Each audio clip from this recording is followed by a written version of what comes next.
Welcome to all of you in our today's part 20 related to future indefinite tense. The future indefinite tense को हम first इस tense को हम define करते हैं और after that according to definition हम इसको क्लियर करेंगे रिकग्निशन को टच करते हुए. Now the definition of the future indefinite tense. Here is written definition: an action shows the time to come. इसमें जो एक्शन होता है वो आने वाले समय को शो करता है, आने वाले समय को शो करेगा. An action shows the time to come and no definite time has been mentioned. This was the definition of future indefinite tense. One more time, an action shows the time to come and no definite time has been mentioned is called future indefinite tense. We have to clear this definition with an example. I shall buy some books. I shall buy some books. In this sentence, the speaker buy the book in future.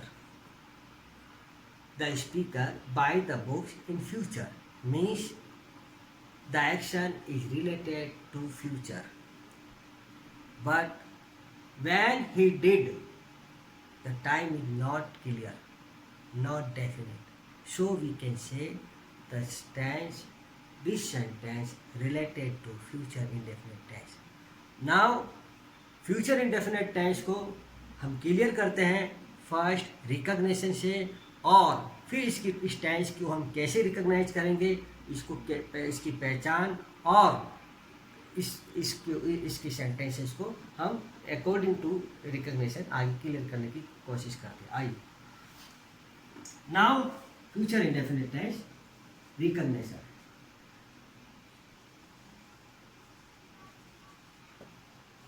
The means of recognition is पहचान.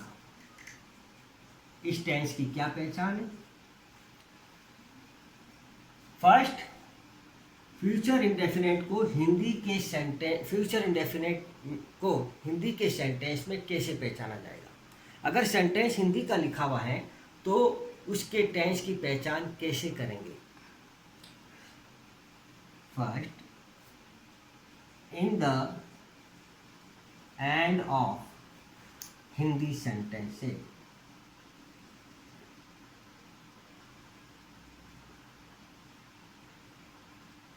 Hindi sentences के अंत में एक क्रिया होती है और उस क्रिया के साथ ही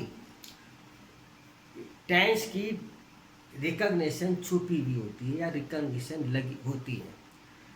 हिंदी के सेंटेंस में हिंदी का जो सेंटेंस होता है उसकी क्रिया एंड ऑफ द सेंटेंस होती है और क्रिया के साथ ही किसी भी टेंस की पहचान होती है. तो इस टेंस की पहचान भी क्रिया के साथ होगी और वो पहचान क्या होगी. In the end of Hindi sentence या तो गा होगा यानी क्रिया के साथ गा होगी या फिर क्रिया के साथ भी लगा होगा या क्रिया के साथ गे होगा. तो गा गी गे the recognition of future indefinite tense in Hindi sentence. Okay, हम इसको एक एग्जाम्पल से हिंदी सेंटेंस के एग्जाम्पल से क्लियर करेंगे. मैं कुछ किताबें खरीदूंगा. I have written an example. मैं कुछ किताबें खरीदूंगा. आपसे पूछा जाएगा ये सेंटेंस कौन सी टेंस में लिखा हुआ. First, recognise the tense of the sentence. तो हिंदी सेंटेंस में उसकी रिकॉग्निशन क्या होगी. End of the sentence. Where is the this one. Sentence के अंत में अंतिम वर्ड सेंटेंस के अंत में जो लास्ट वर्ड होता है उसमें रिकॉग्निशन है. This one is the last word और लास्ट वर्ड होती है क्रिया. क्रिया के साथ होती है खरीदना. खरीदूंगा यानी खरीदना हो गई क्रिया और उसके साथ गा लगा हुआ लास्ट वर्ड. गा इसकी पहचान हो गई। हम एक और सेंटेंस लिखते हैं, हम कल किताबें खरीदेंगे। खरीदना इसकी क्रिया और क्रिया के साथ इसकी पहचान गे, गा गे हो गई। वह कल किताबें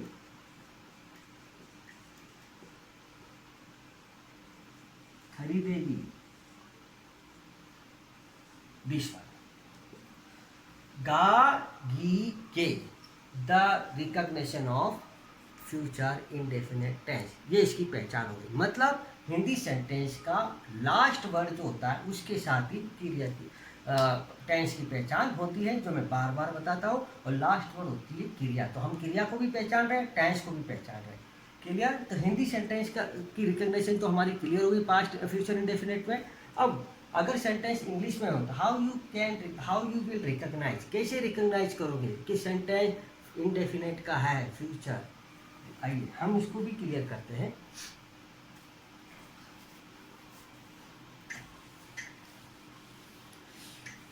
इंग्लिश के सेंटेंस में टेंस को जो रिकॉग्नाइज करना है तो उसकी पहचान होती है, सेकंड स्टेज है टेंस की रिकॉग्निशन की English sentence.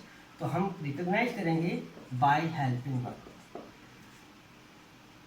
By helping verb. The recognition of English sentence, the recognition of the tense in English sentence by helping verb. Helping verb के द्वारा हम रिकॉग्निशन करेंगे। और इसमें दो हेल्पिंग वर्ब यूज होती हैं, एक तो होती है शैल और एक होगी will. We use shall and will for all type of sentences, सभी तरह के सेंटेंस में हम हेल्पिंग वर्ब को यूज करेंगे।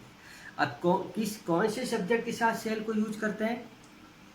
अगर सब्जेक्ट आई प्रोनाउन के रूप में हो या वी प्रोनाउन के रूप में, सब्जेक्ट आई प्रोनाउन हो या फिर वी प्रोनाउन, तब हम शैल हेल्पिंग वर्ब यूज करेंगे। एक्सेप्ट आई और वी के अलावा कोई भी सब्जेक्ट हो, for example he, she, it, you, they और एनी नेम, नाउन और नेम, कोई भी नाउन हो या नाम हो उसके साथ विल हेल्पिंग वर्ब यूज होगी फ्यूचर इंडेफिनिट में। That's clear? आई और वी के साथ शैल हेल्पिंग वर्ब और अदर सब्जेक्ट के साथ हम विल हेल्पिंग वर्ब करेंगे, यूज करेंगे। तो रिकॉग्निशन इंग्लिश सेंटेंस में की भी क्लियर हो गई। अगर शैल आता है, विल आता है और उसके साथ हम मैन वर्ब यूज करते हैं, मैन वर्ब की first form, only first form of the main verb we use in future indefinite tense. Okay, will, shall and first form of the verb is the recognition of English sentence in is the recognition of future indefinite tense in English sentence. English sentence में future indefinite tense की recognition होगी। आपसे पूछ ले कि बताओ हिंदी में पहचान क्या कैसे करोगे, तो आप क्या बताओगे? गा है, गी है, और गा गे गी।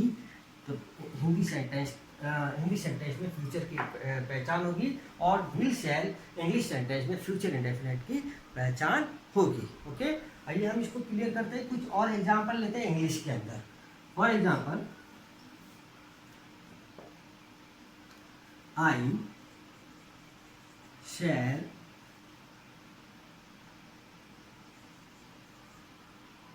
buy a car next week. I shall buy a car next week. मैं अगली सप्ताह एक कार खरीदूंगा। आपसे कहा जाएगा find out the tense, recognise the tense of the sentence. ये सेंटेंस किस टेंस में लिखा गया, फाइंड आउट करो टेंस को। तो फर्स्ट ऑफ ऑल अगर हेल्पिंग वर्ब दी हुई है तो सबसे वेरी इजी रिकॉग्नाइज करना। हेल्पिंग वर्ब इसमें है, आई सब्जेक्ट हो गया, शैल हेल्पिंग वर्ब हो गई, और विल और शैल फ्यूचर इंडेफिनिट टेंस की पहचान होती है, तो ये इसकी पहचान होगी। फिर आगे चलते हैं, only first form of the verb, और only first form of the verb future indefinite में ही यूज होती है। Will shall plus first form of the verb, it means this sentence related to future indefinite tense. One more thing, I और we के साथ हम shall use करते हैं, हमने यहाँ पढ़ा था। देखो आई के साथ हमने शैल यूज किया। ओके, वन मोर सेंटेंस, एक और हम एग्जांपल लेते हैं।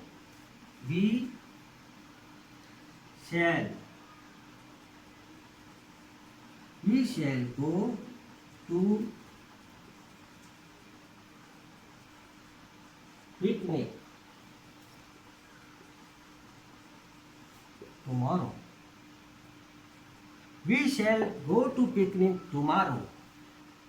फाइंड आउट करो इस सेंटेंस के टेंस को। Shall future indefinite, first form of the verb, shall plus first form of the verb, it means future indefinite tense. यही इसकी पहचान होती है, हमने यहाँ इसको रिकॉग्नाइज कर लिया। वी के साथ कौन हेल्पिंग वर्ब यूज होती है? शैल, दैट इज क्लियर। वी के साथ हमने शैल को यूज किया। एक एग्जांपल और लेते हैं।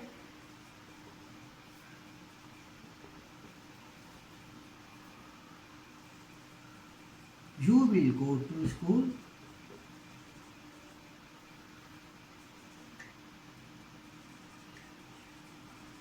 Tomorrow.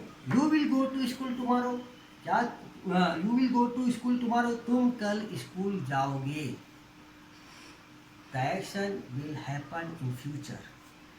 Will is the recognition, first form of the verb, it means this one is the future indefinite tense. Okay, so future indefinite tense is clear. In Hindi, ga, ge, gi. In English, by helping verb, will and shall, and we use first form of the main verb in this tense.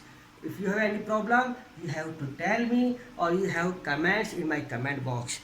And subscribe करते रहो, like करते रहो, and comment भी कीजिए अगर आपको कुछ पसंद आता है या जो भी आपको लगता है।